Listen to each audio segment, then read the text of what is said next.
Y así, con el mismo instrumento que creó todo lo que vemos y lo que no vemos, iniciamos este podcast.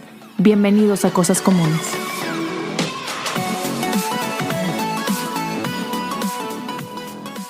Bienvenidos todos a un episodio más de Cosas Comunes. Es un gusto volver a estar aquí con ustedes. El día de hoy tengo un invitado increíble y créanme, no puedo esperar a que ustedes escuchen la historia de él y lo que iba a compartir con nosotros el día de hoy. Pero antes de entrar con esto, quiero simplemente tomarme un momento para agradecerles a todo su apoyo. Es increíble cómo aún en este tiempo de coronavirus han seguido aquí conmigo, escuchando, compartiendo, y eso vale oro. Gracias a todos. Y tengo semanas queriendo hacer esto y siempre se me olvida. Así que voy a tomar un momento. No sé cómo, no sé por qué, pero hay un buen grupo de personas escuchando Cosas Comunes en Francia. ¿Por qué? No tengo la menor idea, pero gracias a ustedes en Francia que es en el tiempo de escuchar. Y si alguno de ustedes está escuchando esto, por favor, mándenme un mensaje, mándenme un DM. Estoy bien curioso quiénes son ustedes. Así que gracias por escuchar y no sean malos, comuníquense conmigo. Me encantaría conocer un poquito de ustedes. Si eres tú quien está escuchando, gracias. Y bueno, les mencionaba, el día de hoy tengo un súper invitado, autor de alabanza. Tenía contrato con una de las disqueras más importantes de los Estados Unidos, disquera cristiana, y hace algunos años empezó Dios a llevarlo por un camino un poquito diferente. Y la historia que él tiene, lo que él va a contarnos es increíble. Creo que necesitamos escucharlos, pero una aclaración. Este episodio es en inglés. Me siento muy tranquilo porque el episodio anterior en inglés con The Naked Pastor tuvo una increíble respuesta, así que sé que vas a disfrutarlo, y de la misma forma voy a trabajar en una interpretación, una traducción de este episodio. De hecho, al momento en que estoy sacando este episodio, el episodio ya en español de The Naked Pastor estará saliendo también. Entonces, gracias por su paciencia. Pero bueno, les decía, Carlos es un autor, tiene ya 2 libros publicados, se los recomiendo bastante. El último de esos libros, Kill the Spider. Si tú eres una persona que ha luchado con ansiedad, que ha luchado con ataques de pánico, te recomiendo ese libro, pero bastante. Y el día de hoy vamos a estar platicando acerca del libro que está por salir ahora el 16 de junio. Se llama Enter Wild. Y bueno, no quiero hablar más. Te dejo con Carlos y espero que disfrutes esta conversación. Y ya sabes, muy pronto estará también disponible en español. Dios los bendiga a todos. Gracias por estar aquí. Hey, Carlos, thank you for being here with us today in Cosas Comunes. I'm really excited to have an opportunity to talk to you. Welcome to the show, man. Thanks so much for having me. I really appreciate you taking the time. Hey, man, my pleasure. So for those who might not know you, tell us a little bit of who is Carlos. Yes, Carlos is I'm a husband. I'm a father of 3. I live in Nashville, Tennessee. And I travel full-time. Well, up until this pandemic, I traveled full-time, speaking on stages. And, I write books, and then hopefully the books are books that can lead people towards freedom in one way or another in their faith.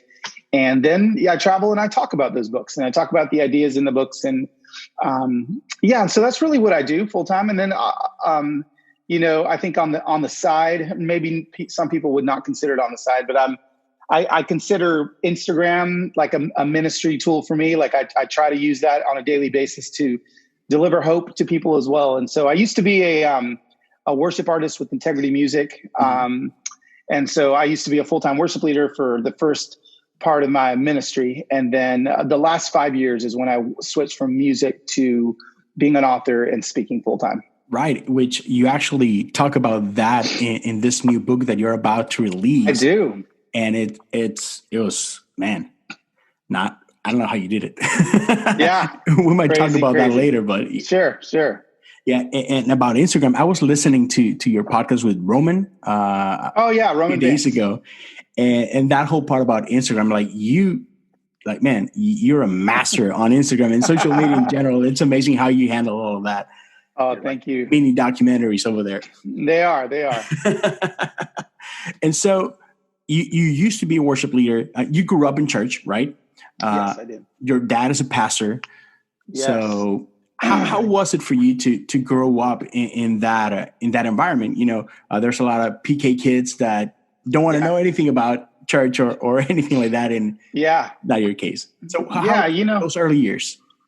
Yeah, my dad was the pastor at Primera Iglesia Bautista in Pico Rivera, California, and it was amazing as a kid. Honestly, like I was really impressed with my dad because he, in East LA at the time, his congregation when he first moved to the church, they all the old people didn't speak English, but then none of their grandkids spoke Spanish, and so he realized that while he was preaching his messages in Spanish, there was no young people in the church. So he decided that he would translate himself, and he started doing the bilingual thing, speaking in Spanish and in English. And, I was always impressed with my dad and his faith and how he pastored and shepherded.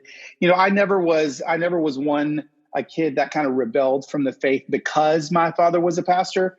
I definitely rebelled from the faith because of the enemy, coming at me. But, and I don't even, I would even say that even my leading of the faith per se in different areas of my life wasn't even because of the enemy telling me that faith wasn't worth it. It was more because the lies he was presenting to me seemed more satisfying than I think, than I think faith, I was tasting in my faith at the time. And so, but growing up as a PK, it was great. I made a lot of my best friends at church, where I grew up in church. I was in church. It felt like 5 days a week, like Wednesday night supper, Tuesday night this, Thursday night this. And so, I had a very, almost a romantic view of my childhood in the church. Like I write about it a lot in my books. Right. I write about it a lot in this next book that's coming out. I feel like I got a really good foundation of faith. And so hopefully, my kids, I'm not a pastor per se. I am an ordained minister, but looking at their lives, hopefully they're, we're balancing it out enough for them to where they will continue on their journey of faith. The way that I did too. Yeah. And I love how you mentioned that you do write a lot about that subject. And you were talking about the lies that you used to believe. And you addressed this in your previous book, Kill the Spider, which is amazing. And I recommend it to everyone. And I remember when I first thought about talking to you, this was way before you were about to release this book. And I wanted to talk to you because at least, and I think this is kind of worldwide, but specifically Latin America, we are so close to that subject of mental health and anxiety. Yeah. We hear anything like that and it's like, oh, you just need to pray more. And so when I read your book, it was, oh man, like so refreshing. And not only that, like so helpful, like someone is talking about all of this and being vulnerable about this. So tell us a little bit about that, like kind of like what that book is all about, because I would love for my people throughout Latin America to get a copy of that book and to talk about it, because a lot of people are suffering from this. Absolutely. I've actually been trying to, I've had a couple of emails back and forth with my publisher for my previous book, Kill the Spider, about getting it translated into Spanish, just because I know that it would be so, impactful for a culture that doesn't necessarily talk about this stuff, doesn't necessarily talk about, the book, quite simply, Kill the Spider. It's an analogy that my father told me about, where I was spending the majority of my life just, trying to fix the sin issues of my life. And he told me one day that all I'm doing is cleaning the cobwebs, and I must stop cleaning the cobwebs, and I got to kill the spider. And when he told me that, it made sense. When he told me that, I was like, oh, he's right. Like, I'm just looking at the symptoms and the behaviors instead of getting to the root. If I don't kill the spider, then cobwebs will keep spinning back up. And so, the analogy in the book is a cobweb. A spider is an agreement you've made with a lie. We all have those. Every person listening to this has those. But what we do, instead of breaking the agreement with the lie, we clean the cobwebs. And if a spider is in agreement with the lie, a cobweb is a medicating behavior that brings comfort to the lie. So those are things like, drinking alcohol or drugs or lying or gossip or pornography or, affairs, or all of those things are, those are bad behaviors, but those aren't the problems. Right. The problem isn't the behavior. The problem is the lie that the behavior is coming from. And so that's what the book's about. It takes people on a journey to really, it's a long way of me explaining to people that you all have lies, and you've got to find the lie. You've got to break the agreement with the lie. And then when you break the agreement, then the behavior changes. And, it's been really fun to watch that book do what it's done. I mean, it's mind blowing to me that it's affected so many people. For sure, man. And tell people a little bit of you were at that point, you were a worship leader. And I remember one of the stories that you tell is that there was a point where you were leading worship, doing best and what you love and gives you life. And then you had a critical moment on stage that maybe was a breaking point, perhaps. Yeah. Tell people a little bit about that. If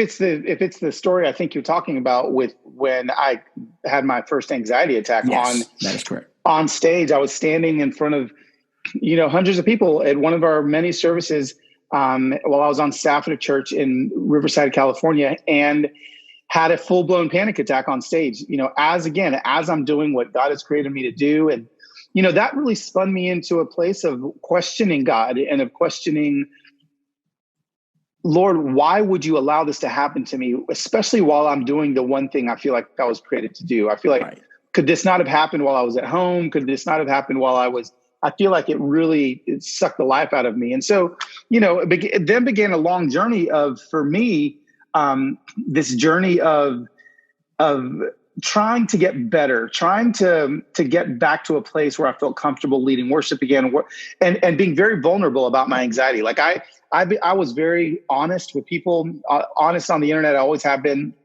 about anxiety and depression, about the fact that I took medicine, all these things. And I think, here's the thing is, like in Kill the Spider, when I wrote that book, and even after I wrote that book, I think that by breaking agreements with the enemy and killing spiders, I think that's really healthy. And I think through all the therapy I did and all the, exercise and changing my diet and all of these things, I got about 60% better with my anxiety. And to be honest with you, like when you get 60% better after you've been at ground zero, that it feels like 100% better. Like because you haven't had that sort of life. And so what happens, and this goes into my next book, is a lot of Christians stop there. They stop at 60% better because it feels so good to have that relief.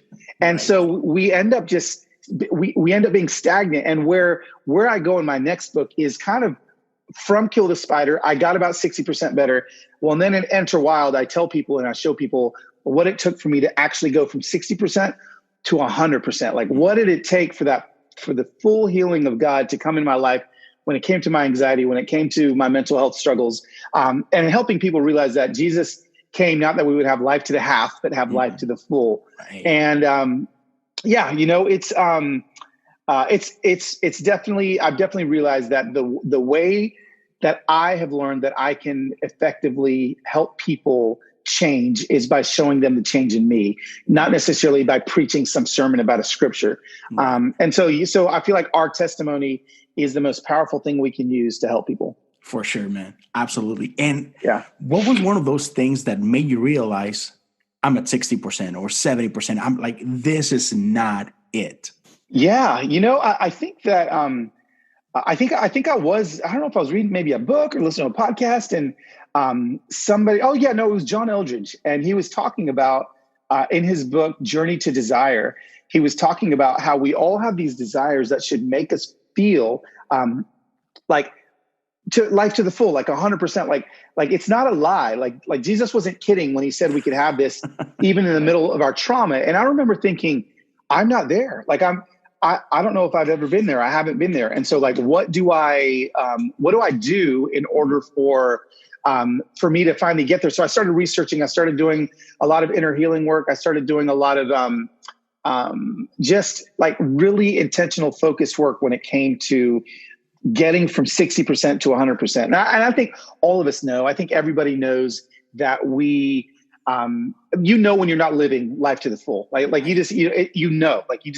And so the promise that is in scripture is that we have it available to us. It is available to every single person. I think a lot of Christians have been wounded by that scripture. Abundance. People have been taught that means that you're going to have nice things and that you're never going to get sick. Right. But that's not what it means. What life to the full and life with abundance means that in the midst of trials, in the midst of trauma, you can still experience that Zoe life, that life to the full. And that's what I'm trying to get people to. Yeah, I loved it. And when I was reading your new book, which by the way, thank you for making it available for us to talk about it. It's I remember one time I was probably 20 and I'm the oldest of three. And so I remember me and my younger brother, we were having this discussion because he was at a point in his life at his 15, 16, where he's like struggling with faith and, the world is offering all these things. And one time he was just like having enough and is like, dude, being Christian is so boring. And I remember when he said that, I couldn't relate because at that time I was not only, going to church, but I was involved in a bunch of things and serving and going to missions and this and that. And I remember I just said yes, it is. If all you're doing is going to a Sunday service and sitting there for a couple hours, it is really boring. But God has so much more than just that. Oh my gosh. Yes. And so when I was reading your book, it's like, yes.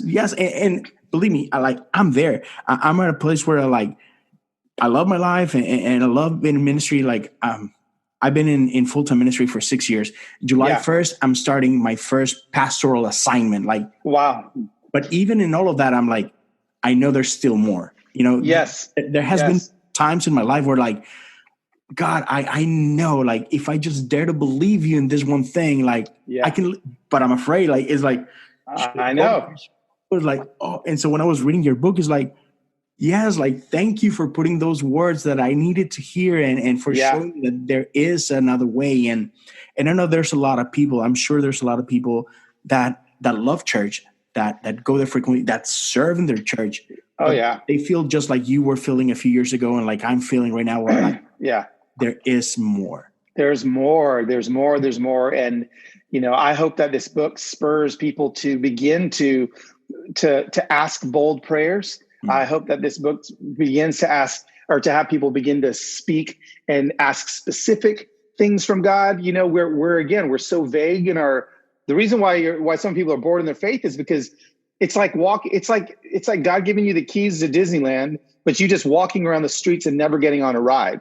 Who in the world would do that? It's no, you actually have access to all of this incredible fun. We serve a whimsical God. We serve a God who has fun. I mean, you look at the story on the road to Emmaus when Jesus shows up to his two disciples and they're walking down the road, and he could have just walked up to them and said, "Hey guys, it's me. I'm resurrected from the dead." But what does it say? It says that he disguised himself so that they would not know who he was. And then he let them walk on and talk about life. And then he pretended like he was going to go another way so that they could invite him to their house. And then he shows up at their house and then they're having dinner. And then it says, poof, they could see who he was. And then the second that they saw him, their eyes were opened and it says they disappeared, or he disappeared from their sight. This is the kind of stuff I'm talking about. We serve a Jesus who is whimsical and fun. And anyone that's bored in their faith they're bored simply because they're not stepping into the experience that God really has for them. Yeah. And I know in the book, you also talk about not only that you knew there was more, but you talk about what were those fears, right? Why it was hard for you to step into the wild, right? Yeah. Tell us a little bit about that. How were those things holding you back, or what kind? Give us a couple of examples. Man, I know there was more, but thoughts were I think that so many times, and this can go for every Christian, probably the biggest thing is fear that God isn't who he really says he is. And I think that fear is what keeps so many people from wild, because we pray very vague prayers. We pray, we're not specific at all. And so that fear will keep so many people from experiencing wild. I know for me, I would pray very vague prayers, very blanket prayers, and not wanting. And I tell a bunch of stories at the end of the book on how God can not only blow your mind in like massive ways, right? Like there's always going to be those big moments of like, oh, there's a $10,000 check shows up in your mail when you need $10,000. Like that's not how God is always working. Like people always hear those things, but also like the tiny itty bitty little moments that you can pray on a daily basis, asking God, should I go left or should I go right? Asking God, should I go to Chipotle or should I go to Chick-fil-A? Asking God those tiny questions. I find that it's more in the small kind of miraculous moments, those mini miracle moments that I have on a daily basis where my faith is strengthened to go wild. And again, the reason why I didn't do it, I think was twofold. I think one, I didn't know it existed. I think for so many Christians, they don't even know that it's available. I mean, it took me until I was 40 years old to realize there's actually more. The land of miracles, signs, and wonders is actually available here. And it took a shift it took a change of churches for my family to start kind of sitting in this space of realizing that more is available on this side of heaven. We don't have to wait for heaven. You can become a Christian and you can bring heaven. And, that's, it's scary, because it's uncomfortable where people like a sense of normalcy. To be honest with you, Christians like a mild faith because it doesn't force them to make bold prayers. And, man, I just hope people read this next book, and I hope people are challenged to start praying some big, bold, risky prayers so that God can blow their minds when he comes through, because he comes through every single time. Yes, he definitely does. But it's so scary. Like, even that, like when you say like, should I go Chick-fil-A or Whataburger? And it's like, a lot of us think like, God doesn't care. He has more, important things. Right. But he does. It's unbelievable how even small things like that, like it's really not about Chick-fil-A or Whataburger or, right. Like, but if you go here, I'm going to present this, right? Yes. And so that's what sometimes it's hard for us to understand, to grasp. And I love that story that you tell about left or right in your, when you just obeyed, right? Yep. But in order for us to get there, I love how the first thing that you talked in this book is the importance of entering rest. And I know, like, people, please, book comes available, June 9th? 16th. All right. Yeah. Please get it. Go buy it. Pre-order it right now. It's so good. But tell just in a big scope, what is to enter rest? Yeah, enter rest is the first step in entering wild. The goal of entering wild, the goal of experiencing the wild side of your faith that God has for you, the miracle, signs, and wonders, the abundance. In order to be able to get there, the first step you have to do is hear from God. You've got to hear from God. And so entering rest is not about actually resting. Like, sure, like that's a fringe benefit. Like when somebody rests and somebody slows down, yes, your body will recover or whatever, but that's not why I'm talking about it in the book. The purpose of resting is to hear the voice of God, because I've realized in my own life that the faster pace I go, the more accelerated that my life gets, the harder it is to hear from God. And it quite simply put, it's this: you lower the volume of life and the volume of God goes up.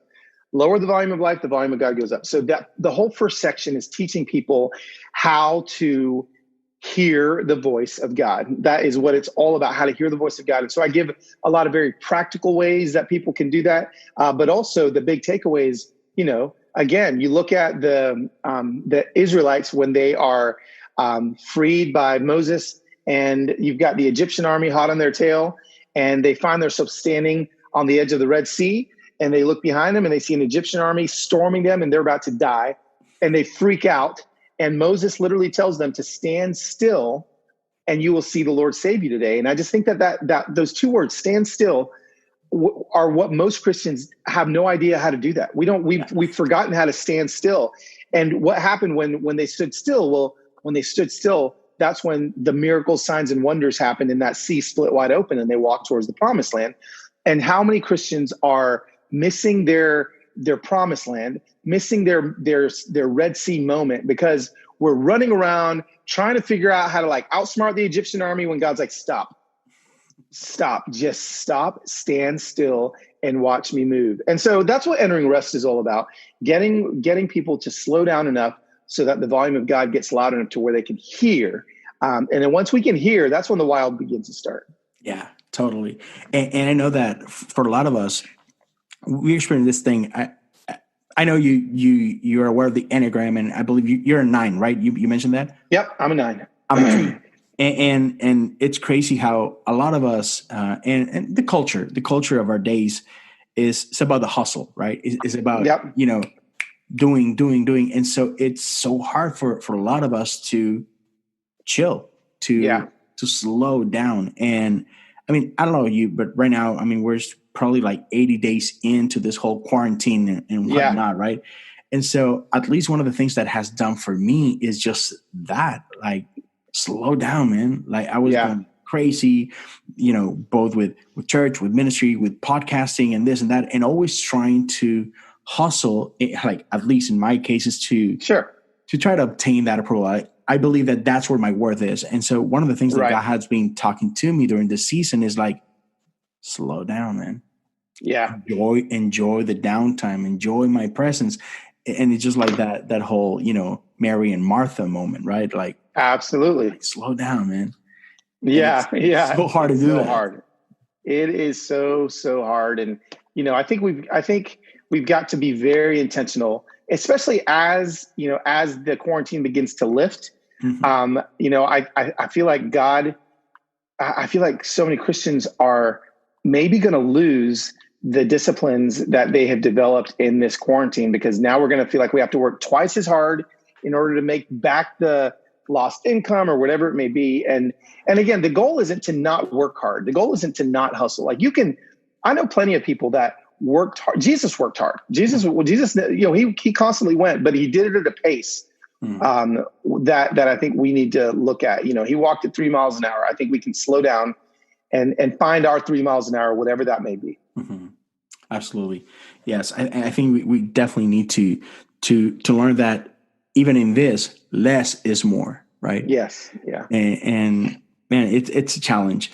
Have you discovered that, there's a time during the day where it works better for you, or just like you just found a rhythm where like it doesn't matter where you are, what time of the day is, you go and you find that slow time? Yeah. I mean, I honestly, I think the best time for anybody is going to be before they turn their minds on to the world, before the world begins to throw content your way. I think that's going to be for most people. Some people maybe not, but I just think the way our brains are wired, if we can open our eyes in the morning and before we start consuming content, spend time with the Lord, I think he's going to be the clearest at that point. It's going to be before we're going to have any other input from anything else. I think Lisa Turkers and her Proverbs 31 Ministries has an app called The First Five. Yes. And I think it's on your phone where, like, I don't know how it works, but it's like you get to spend the first 5 minutes of your day with the Lord as opposed to anything else. I don't know if it stops your apps from opening or what it does, but I know that that's the same idea. Like, start your day off, consecrate your day. It doesn't have to be 30 minutes, like you can do it. Right. You can do it really quickly. But I think the more you do it and the more you start to hear from God, the more you're going to want to spend time with him, and maybe the longer, time it'll end up taking. Absolutely. And at the same time, at first it's probably going to take forever for you to actually, hear or I don't know if you even hear, but to believe that you're hearing. Because I know that is a struggle, right? Because a lot of times we go like, was that me or was it him? And I remember this was back in Mexico before I moved to the States. I was part of this worship ministry, and every week we will gather and we will pray. And And we were trying to learn how to hear from God. And I remember one of the sessions that we had, God was moving and everything, and we entered into like this time of prophetic prayer. Yeah. And I knew that God put something in my heart, but I was like, nah, not me. Like, I'm sure, Right. like I'm just imagining things, or I want this to happen, and I stay quiet. And kid you not, a few minutes later, a friend of mine starts saying word by word what I knew that God put in my heart. And I'm like, what? Like, I know everything he's saying. Yeah. And then at the end of that moment, it was one of those beautiful times with God where he looks at me. It's like, hey, God told me he gave you this. Yeah. Yeah. Trust him. Like, trust him. He does want to talk to you. He does want to use you. But I got to say, 20 years later, I still struggle with that sometimes. Sure. I know. That's why this faith that we're living isn't a one and done thing. We're constantly moving. We're constantly growing. And so, it's just like what you said, those kind of moments are waiting for everybody, if they just take those risks. ¿Has tenido ganas, sueños, deseos, esa cosquillita de grabar un podcast?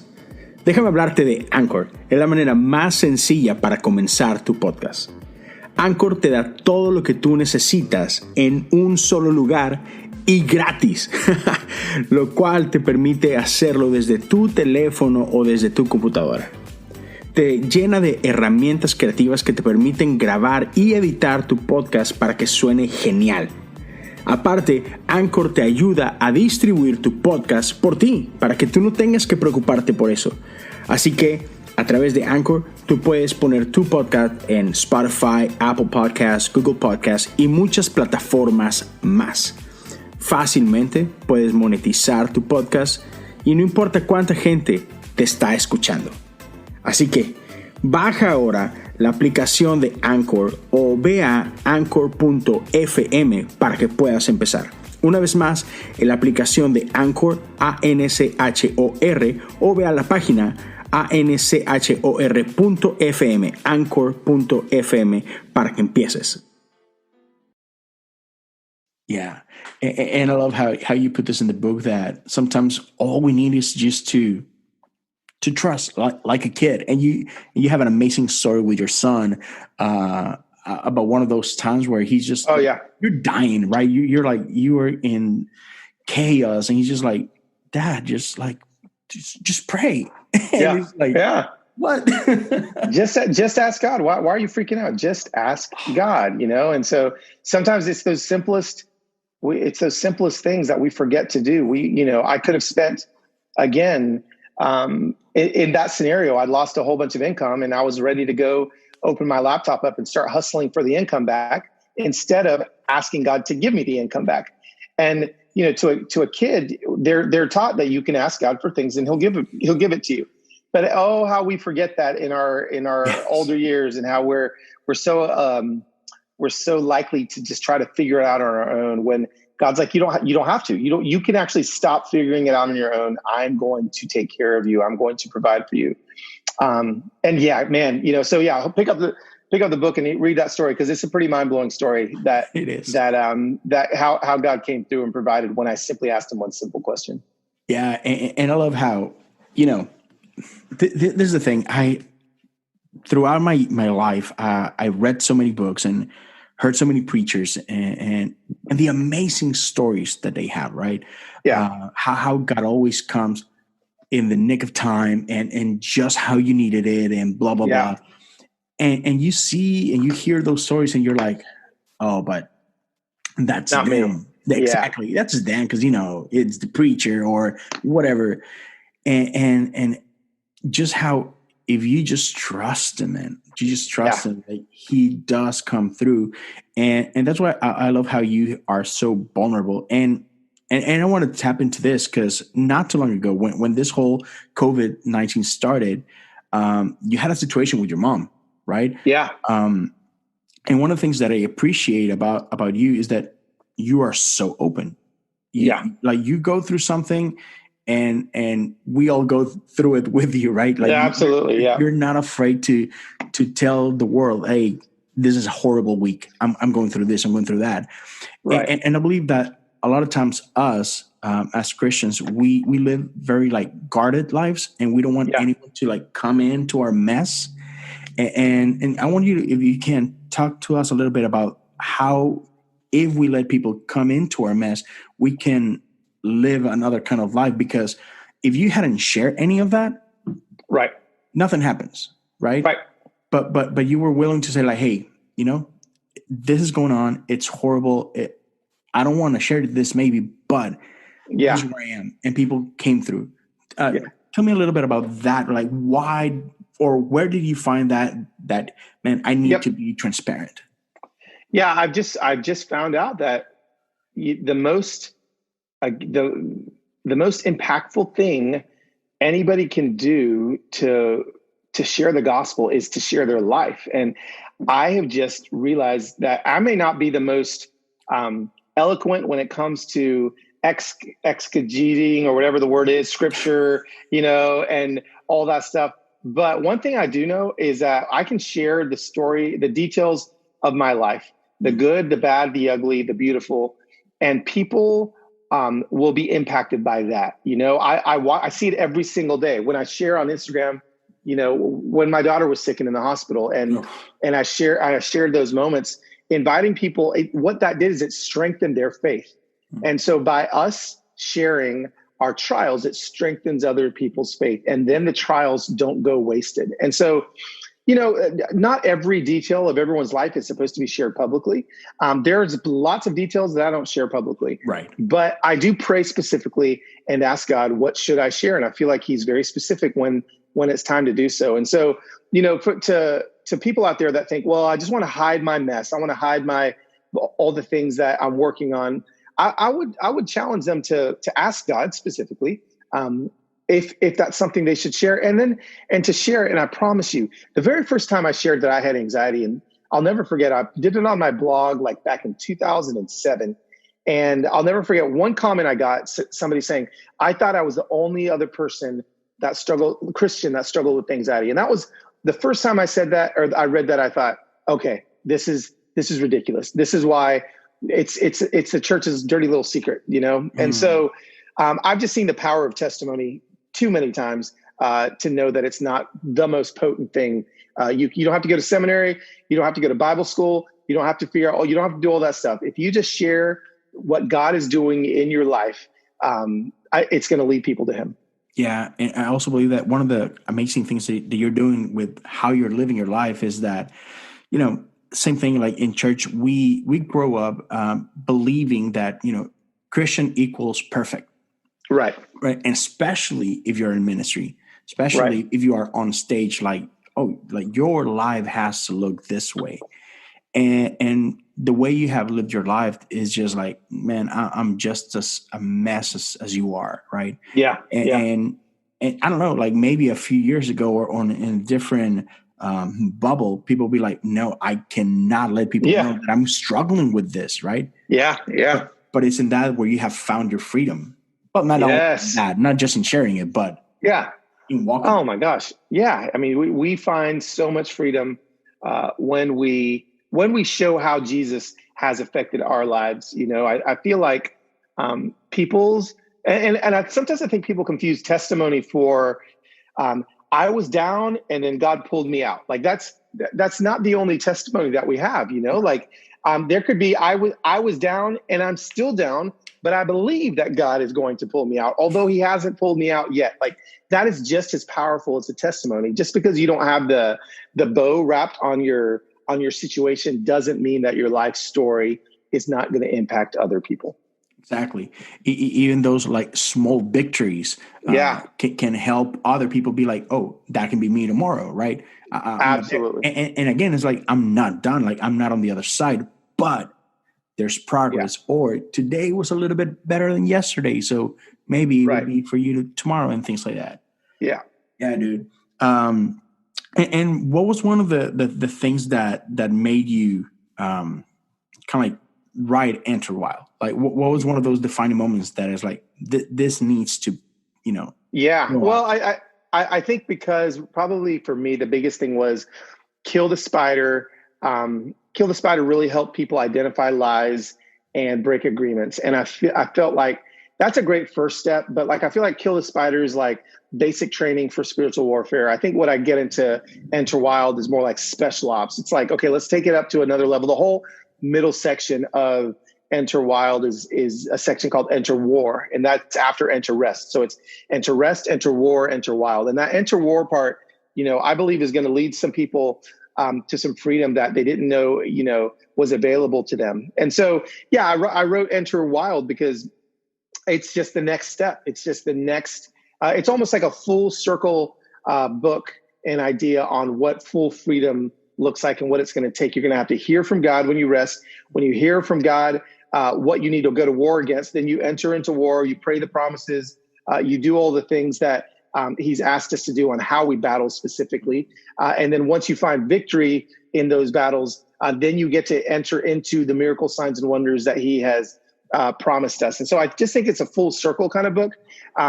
It's what my wife and I are passionate about, seeing people find freedom. And it just seemed like the right book to write. Like, this is kind of a book on how Heather and I minister to people on a daily basis. And, in the middle of the book, there's a story arc of me going to a man named John here in Nashville to find my healing from my anxiety. And little did I know that my freedom was going to be found through forgiveness. And that's just such a big part of warfare that a lot of Christians don't know about. And so I finally found freedom for my anxiety through forgiveness. And so, again, that's just something that I don't feel like Christians understand, is that forgiveness is such a powerful weapon that we have at our disposal as well. So it's why I wrote it. It's just kind of what I talk about. It's all I talk about. And I figured I may as well put it in a book. And I love how specifically in that section, you talked about those like 3 types of forgiveness. Oh, yeah. Man. Oh, that's going to heal so many hearts, man. Yeah, man. Forgiveness of others, forgiveness from God, and forgiveness of self. And that's the part that so many Christians forget that is important, that we must forgive ourselves in order to find freedom. And that is the hardest. Yeah, it's the hardest, man. It is the hardest. Yeah, like sometimes like we are willing to forgive others because, all right, Jesus, that's what he says. I need to forgive others. And so like we obey. But sometimes we're and it's just a blind spot. Like sometimes we don't think that we need to do that, right? Yeah. But at the same time, we do struggle with that a lot because and sometimes it's not even we're not aware, but deep down in our hearts, we believe like, oh, maybe I did something wrong. Oh, it must have been me. I was out at a time where I was at a place I shouldn't have been, and blah, blah, blah. Yep. And though we might not say it, we believe it, right? Yes. And it's a really ugly place to be because it really isolates you from everyone. Yeah. And I've been there, man. I've been there. And so true. And this second section of the book, the Enter War, tell me a little bit about that, because a lot of times we don't even want to talk about war, either, spiritual warfare, because either we see it as like a weird cousin Christian thing that we do, blah, blah, blah, or we have seen it either exaggerated or we have seen it misused. And so we want to stay away. But tell me about, like, why do you think it's so important for one to recognize that there is a war, there is an enemy, and we need to take this seriously? James 1, I think, it says, resist the devil and he will flee from you. And I think so many Christians translate that verse, ignore the devil and he will flee from you. And that's where most Christians are living, is they're ignoring it. They're ignoring the warfare. They're ignoring the devil. But the word resist is actually, I mean, you study that word. It's like a pressing back upon, like it's an active thing. And so like this is a battle that we have to be resisting the enemy on a daily basis, which is not ignoring. Ignoring is not going to do a thing. And so, I kind of liken it to people that live in like a war-torn country. They don't have the luxury of ignoring the war. They don't have the luxury of ignoring the war. They can't just like go to Starbucks and act like there's not a war, like, or else they may die. And so like we have to take that same responsibility in the warfare that we're in. We can't ignore the fact that we're in a war. You can, but you're going to get destroyed. You're going to get slaughtered. We live we live in these lives that they're brutal. Like the assault is so brutal. And the whole interwar section, is hopefully giving believers and equipping them with the tools that they can use on a daily basis to not ignore the devil, but to actually resist the devil. And so, I talk about warfare and Kill the Spider. I talk about warfare and Enter Wild. I'm going to talk about warfare in the next book. I want to make it normal for Christians. I don't want, Christians to keep ignoring the enemy because it's doing no good and it's not leading them towards abundance.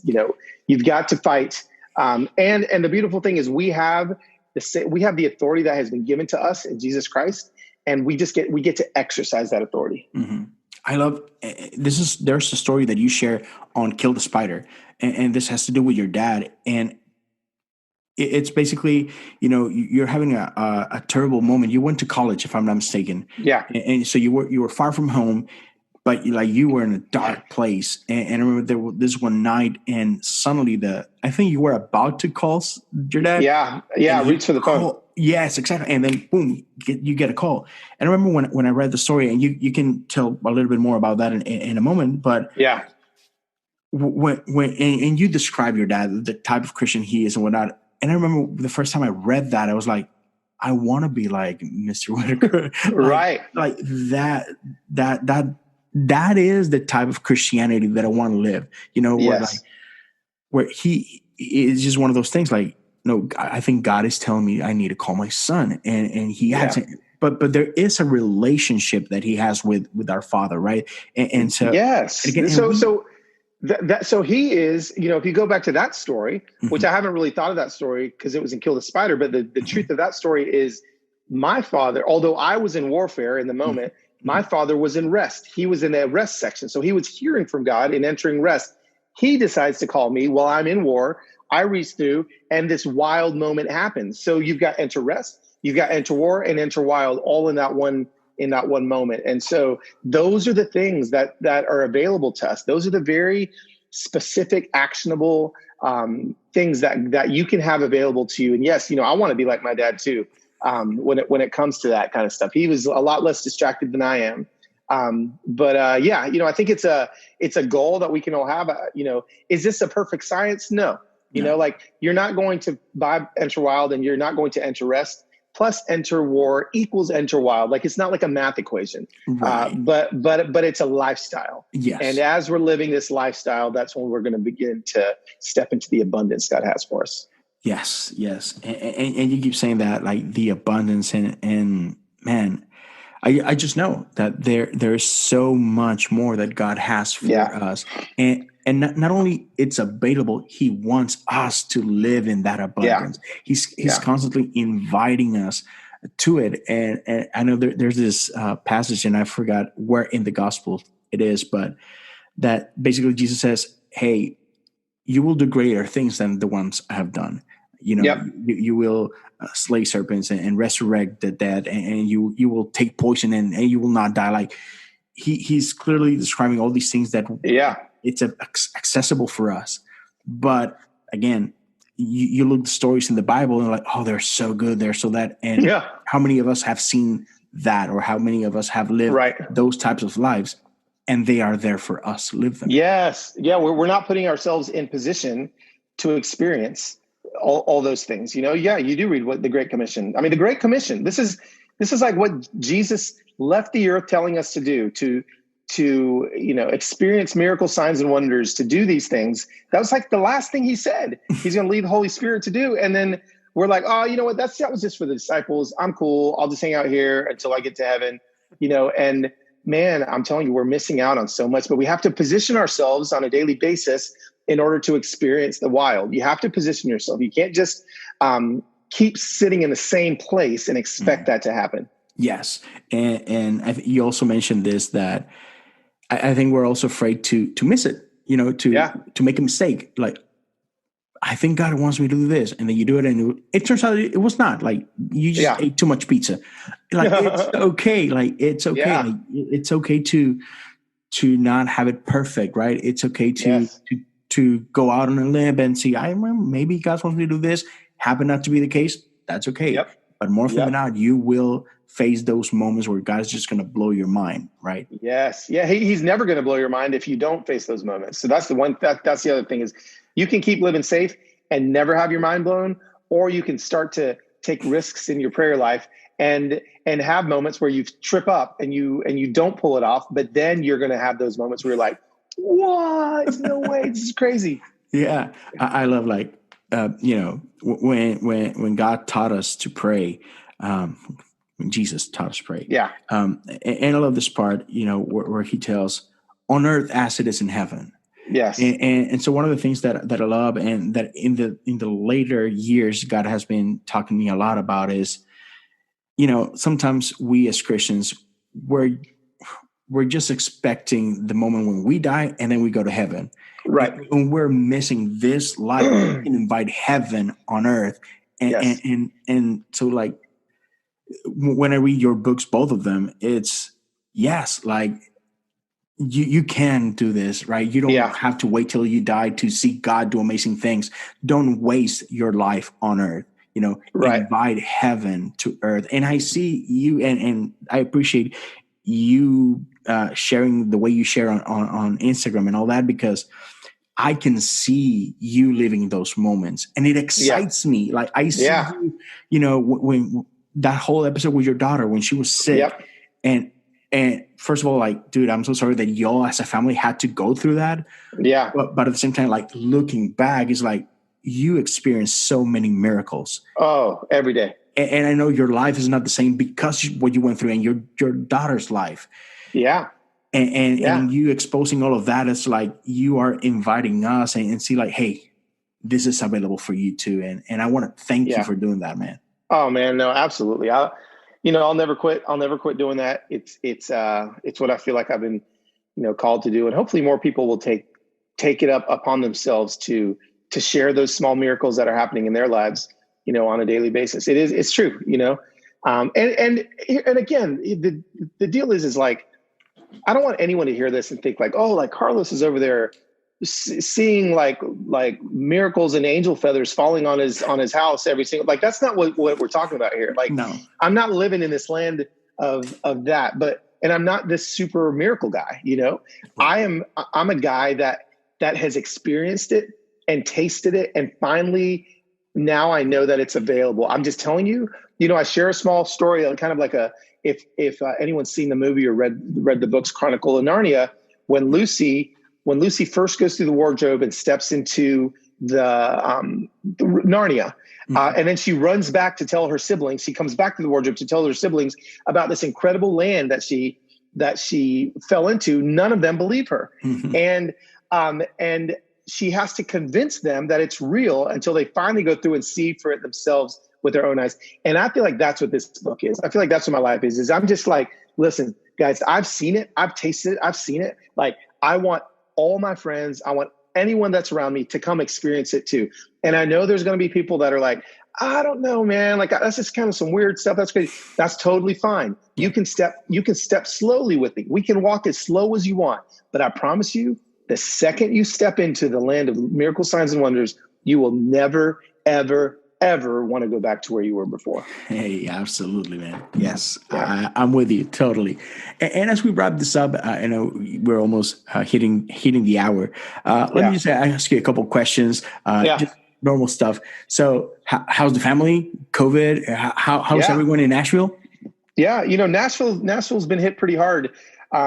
Like the week before the shutdown happened, we got hit with the worst tornado the city's really ever seen. I feel like, at least since I've been here. And so the certain parts of our city were flattened by this tornado. And so we came right out of that tornado right into COVID's happening. And so we went from tornado relief to quarantine. And so our city's been through it. It's been pretty tough. I don't know where you live. Where do you live? Houston, Texas. I don't know if you guys have these things, but every 9 or so years, there are these cicadas that come out of the ground in Nashville, and it's like biblical proportion, man. These things swarm everywhere. There's moments where you look up and the sky's black because a spot in the sky because the swarm of cicadas. And like when we first moved here about a decade ago, we moved here like, I don't know, within a month of the cicadas coming out. And so it like terrorized my family. It was like the worst thing ever. And then they have their babies and they like incubate for 9 or 10 years. They come back out. Well, those cicadas are coming back out like right now. They're about to come.